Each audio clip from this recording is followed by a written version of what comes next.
Welcome to the Bright Ideas Podcast.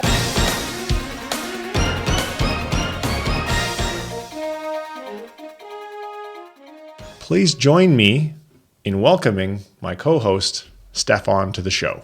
On the show with me today is my good buddy, Stephan Lubinsky, as my second ever co-host.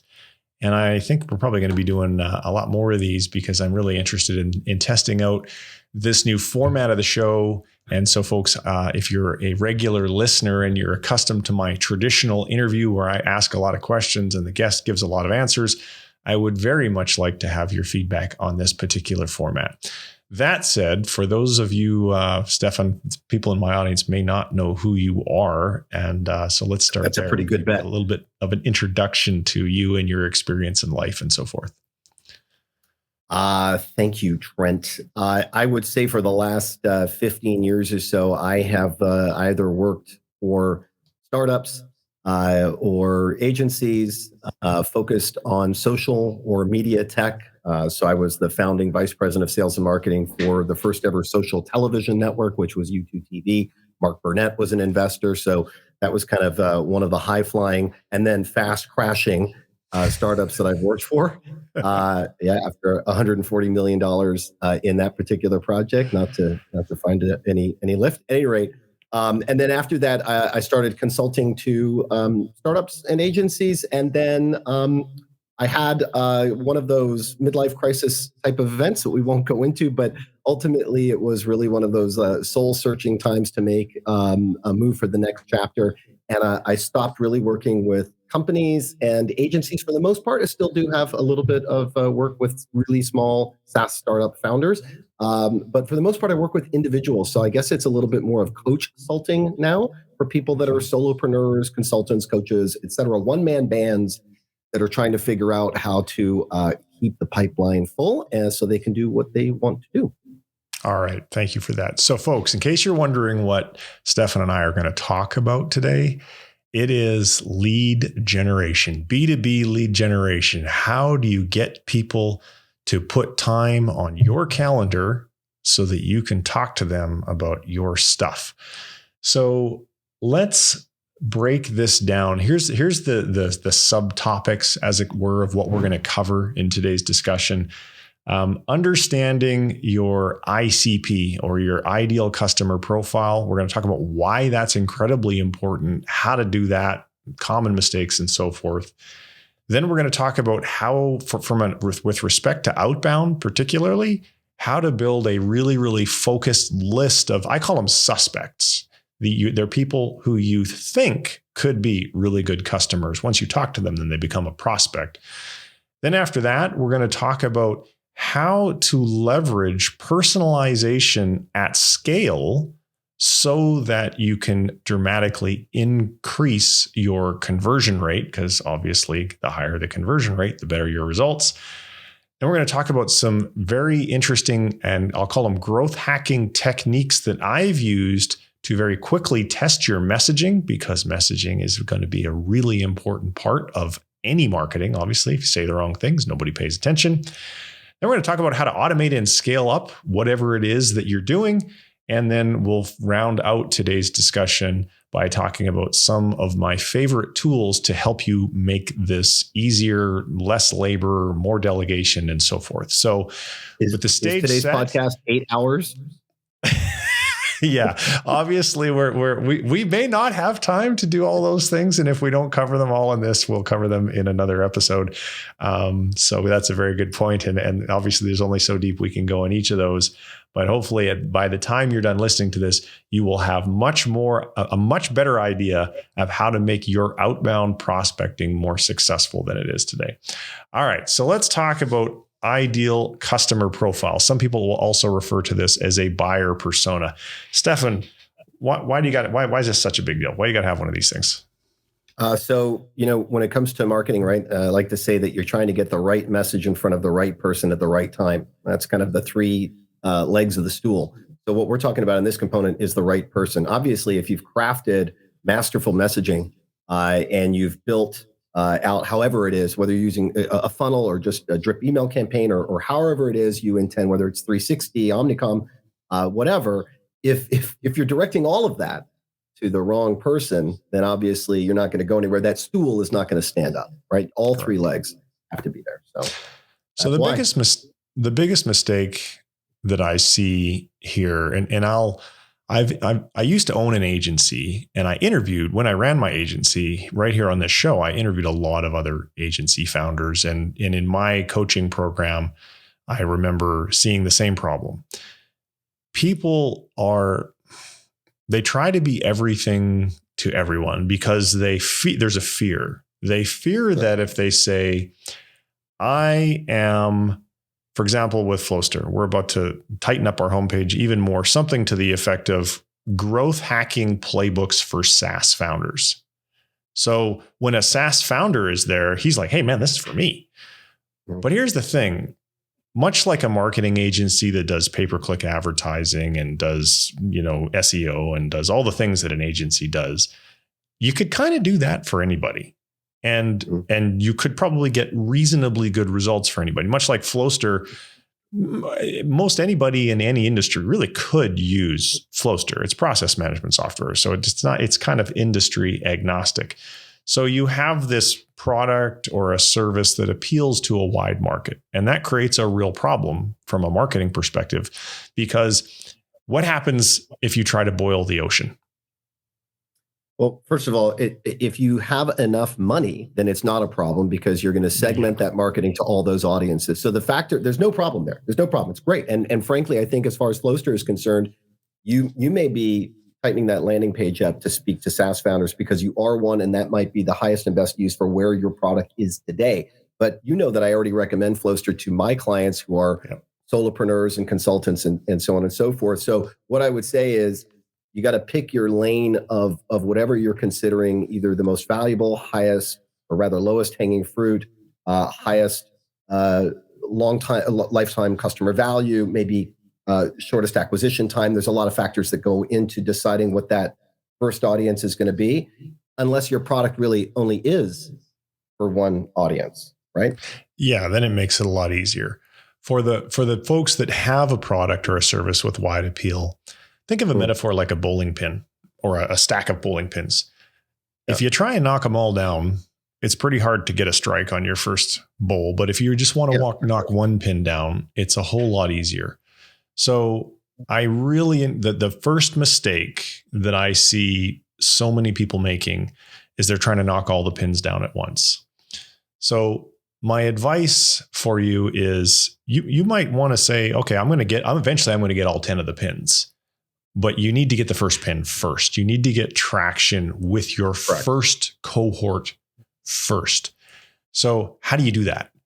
Well, the first thing is it comes down to making sure that you understand, you deeply understand what that particular cohort, what their biggest needs, wants, and desires are, what their alternatives are, what their fears are. And there's one really, you can run surveys and you can do things and that will give you some insights. But by far, the very best way to learn that is to talk to as many of these folks as possible. And that's where Outbound can play an absolutely critical role, because it gives you the opportunity to have those one-on-one discussions. And when you have those discussions, I strongly encourage that you be very analytical about it, in that you record each and every discussion that you have, that you then transcribe all of those recordings so that you can search through the aggregate transcriptions that you have to look for patterns of keywords. So let me give you an example of this. In the beginning of 2020, I decided I would launch a coaching program to complement one of my product offerings, which was a collection of standard operating procedures for Amazon resellers. And so I did exactly what I'm just described. And the phrase that came up to be the most popular phrase was get more leads.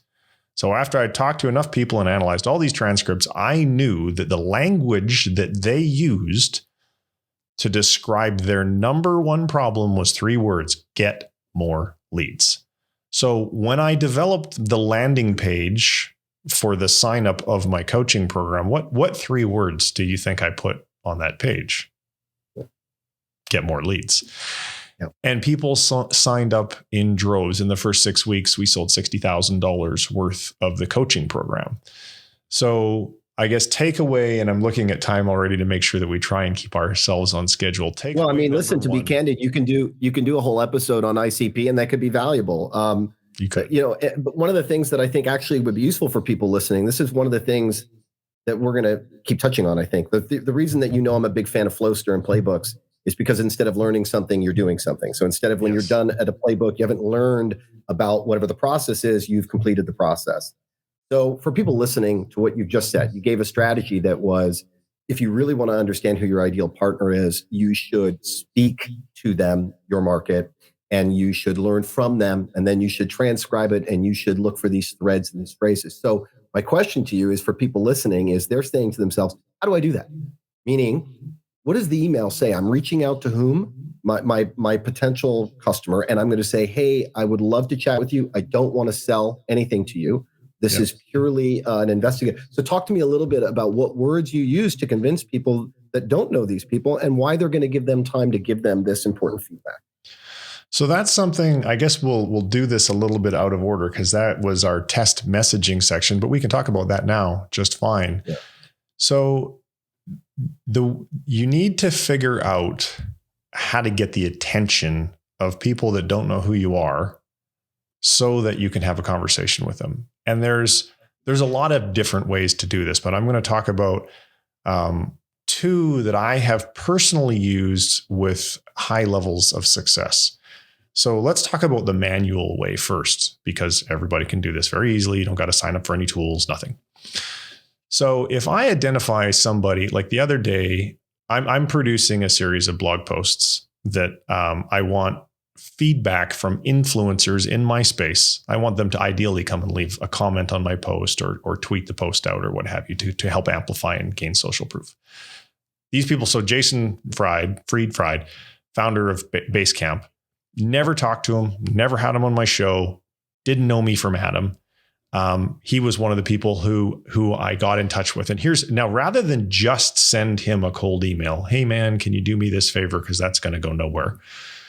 What I did was I made him look good first. So I commented on some of his tweets. I retweeted some of his tweets. I shared some of his material on LinkedIn. I went to a blog post. I left a long and flattering comment.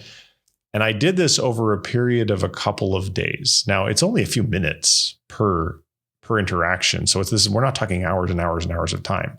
So by the time my email with my little ask gets to him, he already knows who I am. He's seen my name somewhere, and I use the same profile picture, me in that stupid Christmas suit with the goofy hat on all my social media profiles. Now, why do I choose that picture? Because it sticks in people's minds. How many guys are wearing a Christmas suit on their social media profile?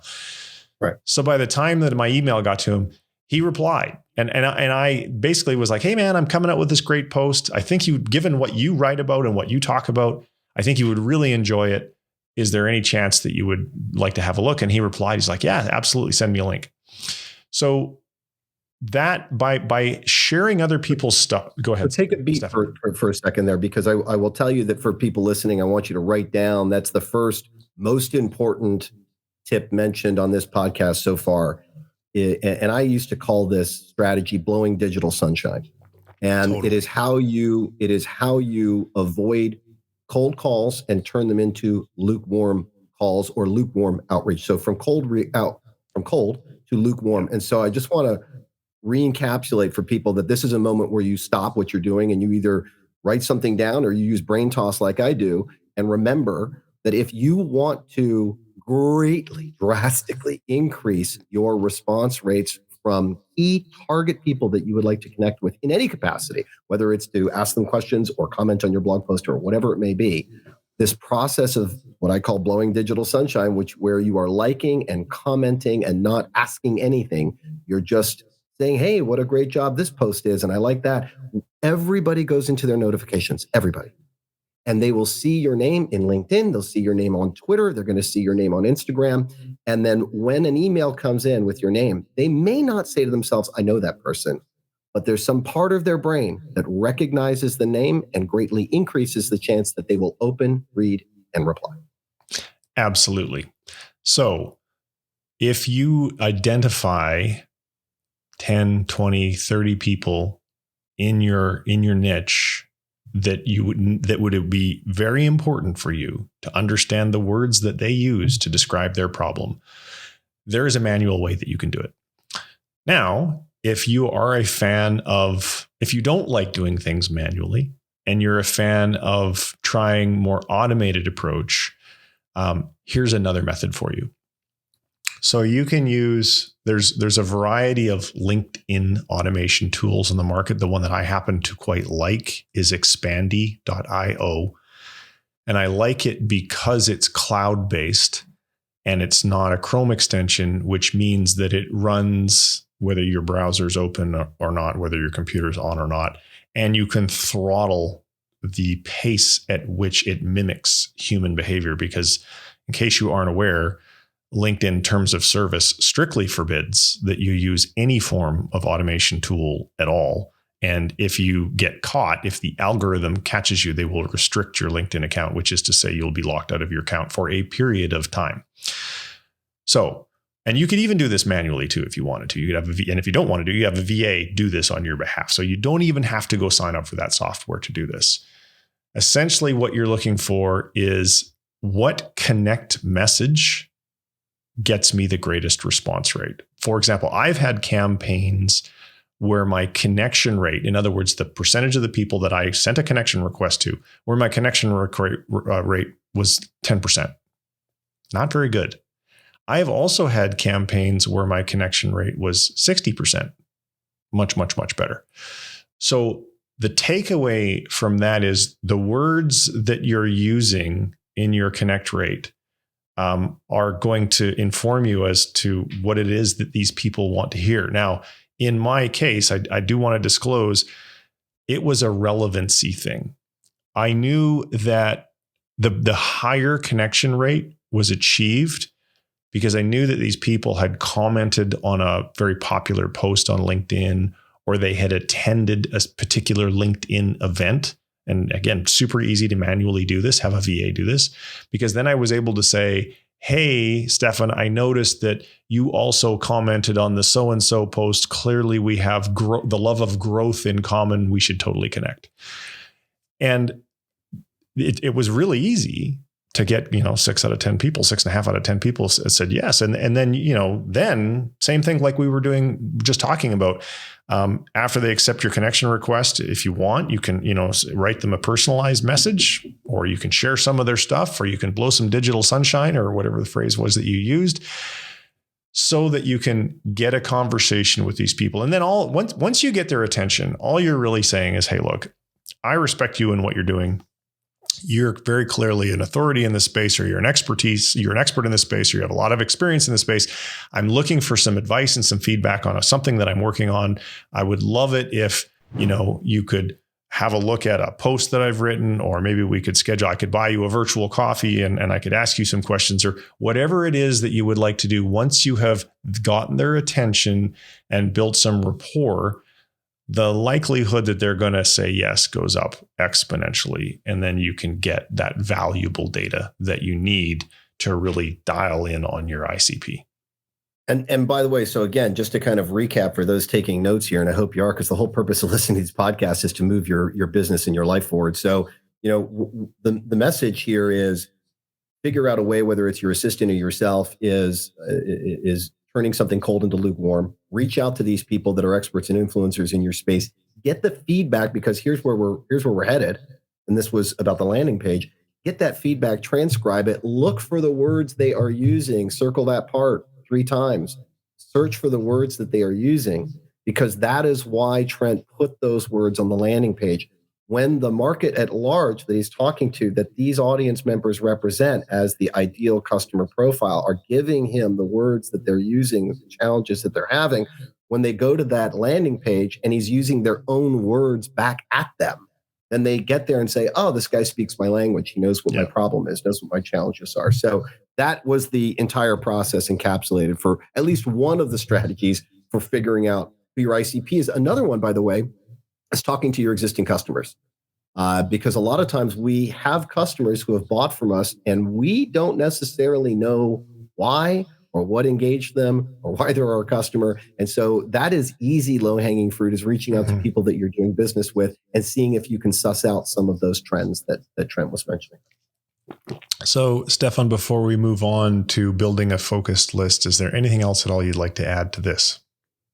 No, just how this is the fundamentals. In fact, I'll tell you, sometimes I find that the CEOs and founders and solopreneurs, whatever it is you are, they're focused sometimes on advanced or nuanced, or they're looking for really complex challenges to solve for their business, when in reality, go back and look at the fundamentals. A lot of us do not go back and look at our fundamentals. And the fundamentals of these three stools are right message at the right time to the right person. Today, we're talking about the right person component in developing your ICP, your avatar, your ideal customer profile. So if you don't have that right, then the other two legs of the stool don't matter. So you really do want to make sure, am I speaking to the right audience? Is this in fact my ideal customer? Why are they my ideal customer? What data is backing up that they are your ideal customer? Don't let it just be your opinion. Let data tell you and conversations tell you who that is. And then you can move on to the other two legs of the stool.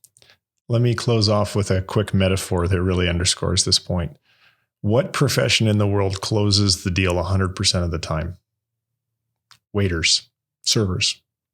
They come to your table and they say, "What would you like to have tonight?" And you'd say, "I'd like to have the steak."